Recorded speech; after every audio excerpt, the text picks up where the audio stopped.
Hey everybody, I'm Crow. Welcome back to Dark Souls 2, Scholar of the First Sin.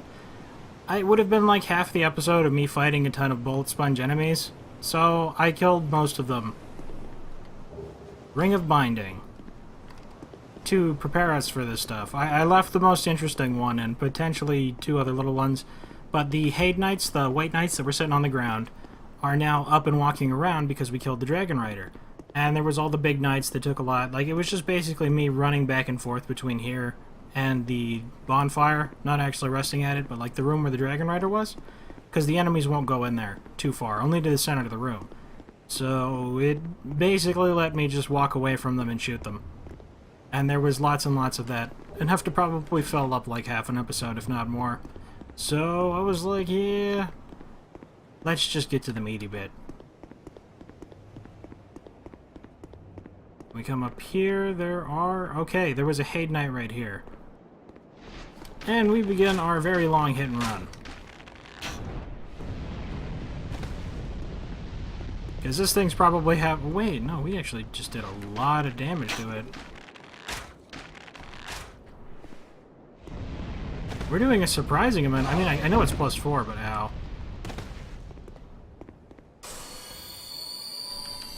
Yeah, this is the dragon of getting two-shot, so stay away from the wall. And probably 2 rolls to be safe. 2, 3.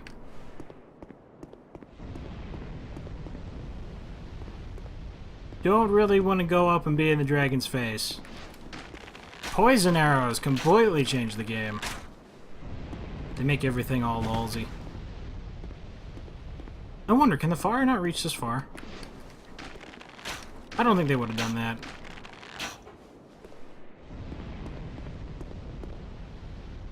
It certainly gets pretty close though, but the dragon's actually almost half dead already. We still have ample arrows. Having 999 is decently overkill-ish, I guess, if you only have one type of arrow too. But I always end up dumping tons of my souls into the arrows. Oh, you're getting closer. So now he could hit us. The bomb still missed, however, I do believe we are in torching range now. No? Did he take a step back? Either way, this dragon is like the bane of a lot of people. If you're a melee, fighting this thing can be awful, considering the tiny little platform you fight it on. That's about as big as the dragon is. It doesn't even have much room to walk around over there. Maybe it backsteps when it shoots that.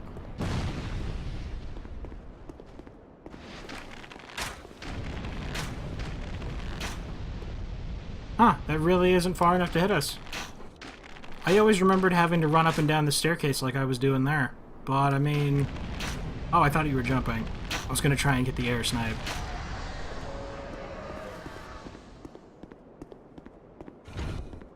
Not bad. And this dragon here, who I believe it was just knights in Dark Souls 2, but they put a dragon here to try and dissuade people from coming here. Petrified Dragon Bone. Watch Dragon Parma. And then you run up here. And as you'll notice, in a bow run, shooting like 150-ish arrows can break a bow. So it's usually good to have a backup bow. I'm thinking we're just going to use repair powder, though. Not a full recharge, but still decent.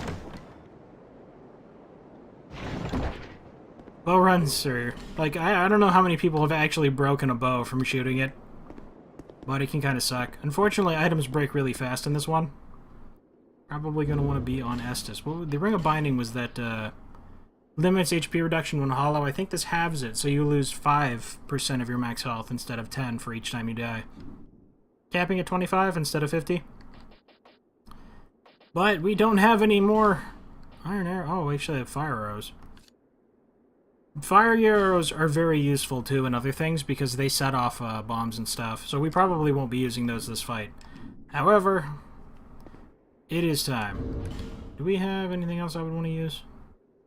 Nope, don't need green blossoms or anything because we have the ring. Okay. This might be our first death.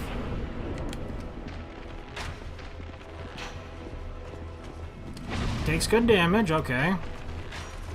The pillars are actually more of a problem for us than they are for him. Because he does not care that they exist. That hurt.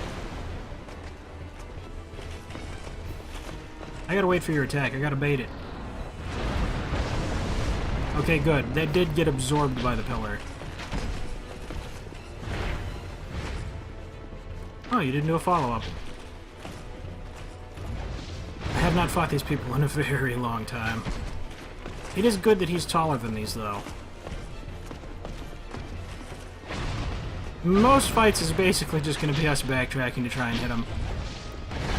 Basically what it would be as a caster, I imagine. I have done caster runs, but these ones tend to be a bit different.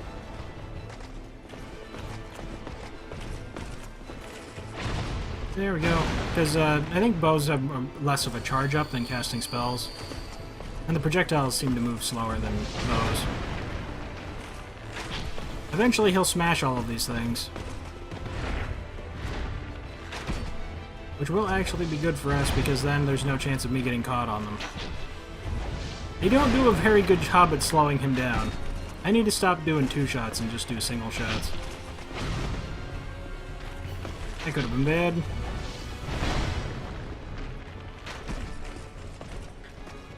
Gonna do it again, okay.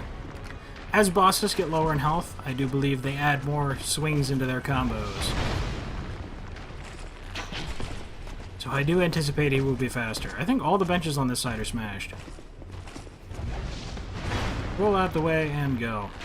Adaptability makes this a lot easier. Because you drink Estus faster, use life stones faster, get gems. And you get hit by that less. When you're actually doing it right. You don't want to leave it too open, I don't think, because then he'll just do the dash at you.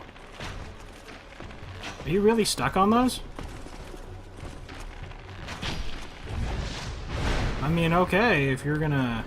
Well, I guess I'll just heal too, then. There we go. It's gonna hurt. But we used a life gem. And the cool thing about life gems is they continue healing you.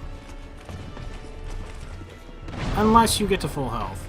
If you get to full health, the rest of the life gem was wasted. The bench, one last time helping us out. There's too much of a gap here. This leads him open to the dash. I want you to get closer to me. You need to keep him at about a medium range. I mean, I guess it's not too hard to avoid his dash across the room thing, but it's still one of his fastest attacks. And we're doing a lot better than I expected. I'm honestly, like, I go into these fights thinking that I'm probably going to die. But then we come out okay. I imagine that has a lot to do. Alright, I'm gonna stop mentioning adaptability. That seems to be the only thing that I'm just like... Adaptability is probably Burst Laser too. You get it. It's really, really, really great. There's lots of other very useful stats in this game, though, and especially if you're going heavy armor and stuff, you don't need a single point adaptability to beat the game, obviously. It's just something that I really like that's not in any of the other Dark Souls. And then we run into Blue Guy. Transient being. This is no place for one such as you. Be gone. You are not needed. And then he's a jerk. Basically what this guy is he's the other Blue Covenant. If you talk to the man sitting at the big monument in Majula, up at the top of the stairs, he enters you into a Way of the Blue Covenant thing. And what it does is someone who joins this covenant, this is the other half of that covenant, basically. People who join this covenant are summoned to the worlds of people from that other covenant whenever those people get invaded. So if you want help fighting invaders because PvP isn't your thing, then you join the Blue Covenant. And then this version of the Blue Covenant will send people in to help you, so that you can fight them 2-on-1. Travel... We're probably... Oh. Right, we have 42,000 souls. We're going back to Majula. I forgot he gave that much. So we're gonna run over here and buy that other ring before I forget. Then cap off our arrows, and then the rest goes into level ups. As long as we make sure that we have, like, I know we have tons of arrows, but making sure that I never run out is always, like, my top priority. No, you do have the type I'm quite...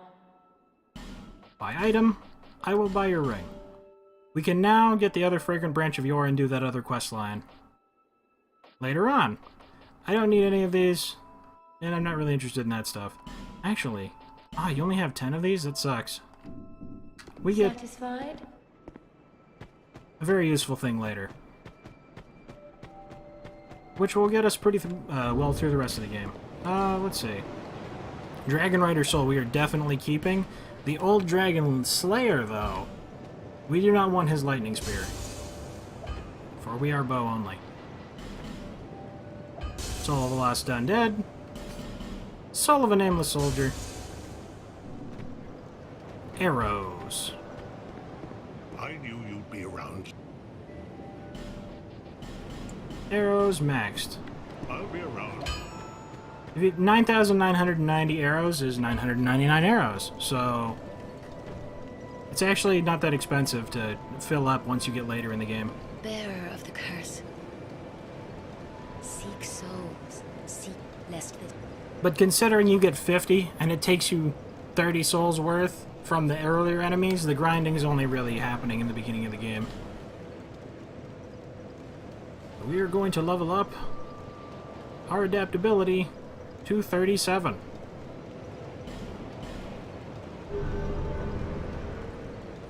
I believe we need 3 more points.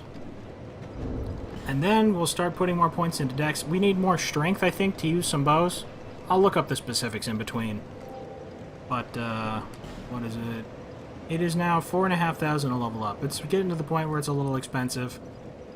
Roughly 15,000 souls will have that maxed. And we are heading to No Man's Wharf. So we're going to the Tower of Flame.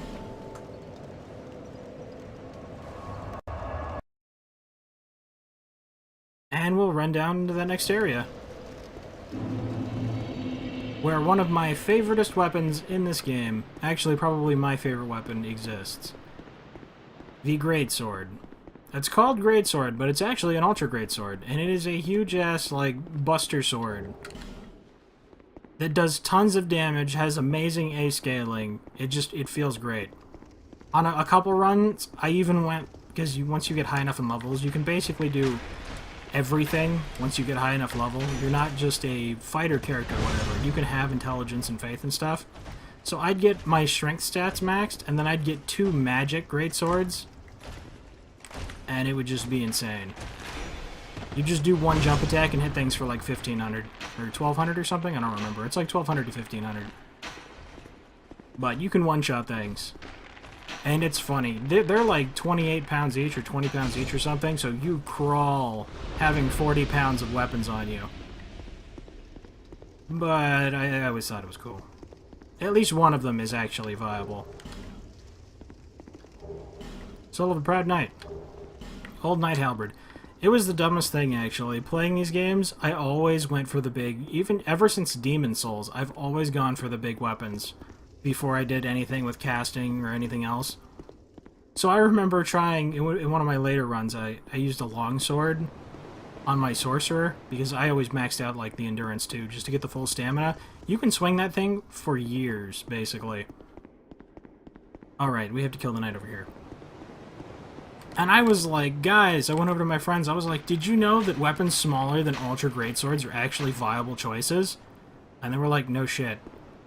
And I was like, I legitimately didn't even consider that. It was dumb. It was basically a Crow moment. As I'm told exist. Can you, Yeah, I thought we were gonna get hit, but I need you to put that shield down. I don't care if you hit me, I have tons... Well, we have some life gems. And lots of Estus. You can just walk past him and get the chest. But that means that he's going to be annoying. These are the Cyan Knights. S-Y-A-N, I think. Their armor is actually pretty good. If you can grind all pieces of it. It looks pretty neat, too. However, I pretty much exclusively go with no or really light armor. The Alva armor we might use or something, but for the most part, I was just thinking about sticking with the pants we have. Unless we get some, like, there's some, like, castery sets later on. The Astrologist set or whatever. That are really lightweight and look pretty nifty. They're going to give us more intelligence and stuff, so we're smarter when we kill people with our bows. Anatomy bonus. But taking this elevator down is the other way to the Lost Bastille. We could have skipped the Dragonslayer completely, because he's an optional boss. But by doing the Pursuer, you have the option to skip the Dragon Rider, and vice versa. Because you can go to No Man's Wharf, and after No Man's Wharf, it will take you to the same place that you would have gone had you beaten the Pursuer. And we will actually end up go in from both angles. Oh, I forgot you guys... I forgot that was a thing. In Scholar of the First Sin, there's people laying down in the water. So try to watch out when they jump scare you. I see you up there. We need a Fragrant Branch of Yore to enable to get up there. To enable us to get up there. We have the Sublime Bone Dust. I think, oh yeah, I think the Sublime Bone Dusts are all in chests guarded by the Cyan Knights now. That's why it wasn't out there. We do not have a Fragrant Branch of Yore. So we can't go up there and get the Elite Knight set and stuff. But either way, we are now, officially... I don't know when it loads in. Is it now? We're in No Man's Wharf.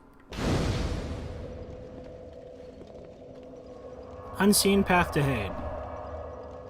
Okay, I guess this was actually the Unseen Path to Hade. This area can be a pain in the butt. We're probably going to use that stone here. But look, it looks all neat. There's like a big pirate ship. It's No Man's Wharf. There's lots of archers everywhere, and it's really dark. I'd ordinarily run through here with the torch and light every single sconce there is. I'm usually really, like, OCD about lighting all of these, but we have a bow, and we don't have 100 flame butterflies, so we can't keep relighting it.